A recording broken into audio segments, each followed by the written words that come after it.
What's up, everyone? So I have decided to finally vlog my training. Today is Saturday, September 7th, 2024. It is a arm and weak point day. It's also a deload week, last day of the deload, which I really don't like doing. So what you'll notice is not taking any sets really super intensely. In that, I mean my proximity to failure is pretty far. I'm not taking any sets to failure at all, and really I'd say 90+% of my sets are RPE 6, meaning I have about 4 or so reps in reserve, if not more. I'm starting out with some body weight dips, and then I decided to throw in some weighted dips after, just to get a little stimulus, but again, nothing too intense, and certainly not pushing it. And as you know, this just allows to still stimulate the muscle somewhat, but really allow for some of the fatigue that I've accumulated over the last 16 or so weeks to dissipate a bit. And I tend to push these deloads really far out, whereas I may honestly, I probably would benefit better if I just did them sooner rather than later. But, we all have issues with certain discipline.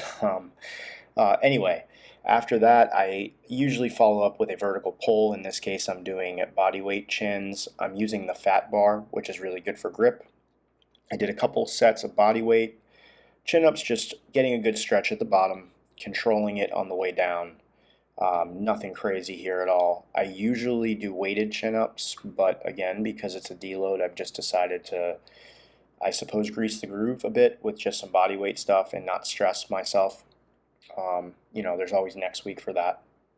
So I did a couple sets of these, and then you'll also see that I followed it up with one set of wider grip pull-ups. I think both have their place. No reason not to do both. Yeah.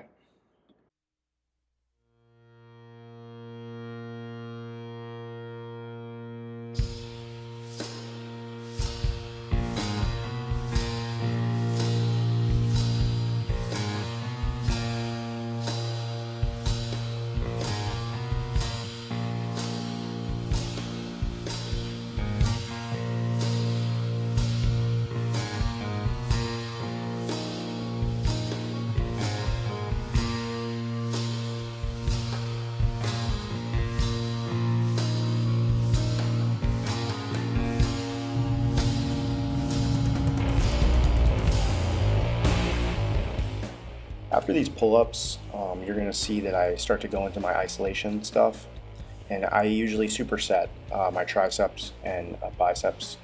For my first movement, I went with a French press. I really prefer overhead tricep extension movements. They really stretch both heads of the tricep in a much more optimal way. But whatever you're into, just do.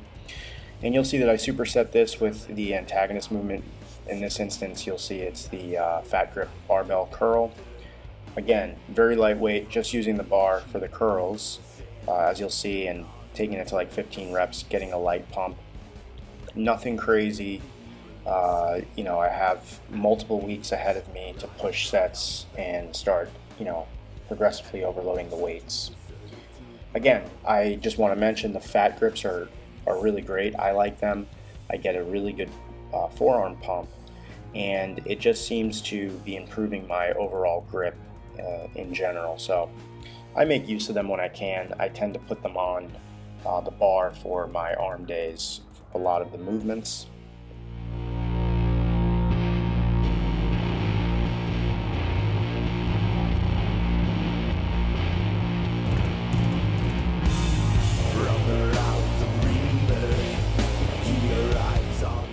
So after doing these, I went with a traditional tricep pushdown, just for a different angle for the triceps, as well as fat grip hammer curls for the forearms and to hit the brachialis a bit more. It's probably a good time to mention as well that I've been in a very steep gaining phase since February. And prior to this, I was only doing endurance sports in the form of running, distance running. I was running, close to 80 to 100 miles a week. Sometimes 70 miles a week, but up there for the last 2 years. I ran a marathon in December of 23, and was injured pretty quickly after that, and then switched all of my cardio to cycling, but then decided to lift weights again. And I've gained about 30 pounds. I went from like 135, 140 pounds to 165, 170 pounds in a very short period of time. Part of this is muscle memory, as I've lifted weights in the past very heavily, and even though I've been away from it for a long time, it clearly comes back much quicker in my experience. The other part of it was just being from like sort of a rebound. I really had to struggle to keep my body weight down when I was running seriously. Not only was I having a lot of expenditure each day with the training, I was still tracking my food and weighing my food and pretty much hungry every day. So as soon as I started adding the stimulus of weights, along with increased food intake and drastically reducing my output, even though I was cycling, it's nowhere near what I was doing with running. My body weight climbed very, very rapidly. I definitely gained some fat, but I needed it.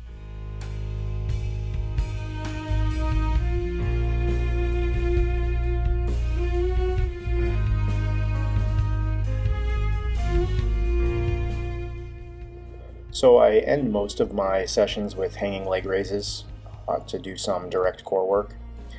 And by this point, my forearms were really fatigued and my grip was fatigued. And I was, as you can see, definitely losing my grip on the bar there. So on the second set, I sadly decided to use straps just to support myself. If you have the option and you're having difficulty with your grip, you could use the attachment to the slings for your arms.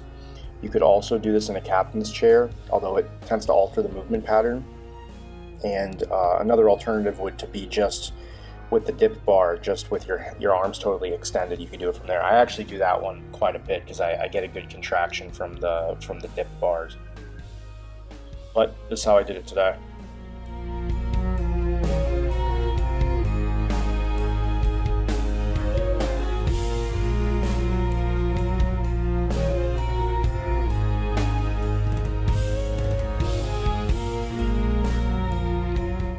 All right, weight training done. Now my second session for today, endurance training. I am still endurance training very seriously.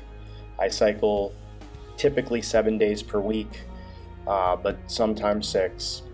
I today am utilizing a software called a Trainer Road, which periodizes essentially all of my cycling training and adjust things via AI depending upon my rating of perceived exertion and my performance on the prescribed workouts.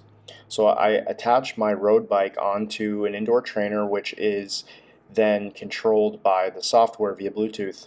Controls all the wattage, and I'm able to adjust things in real time, as well as just allow the software to essentially autopilot the workout. Today was a fairly intense session, a lot of sweating.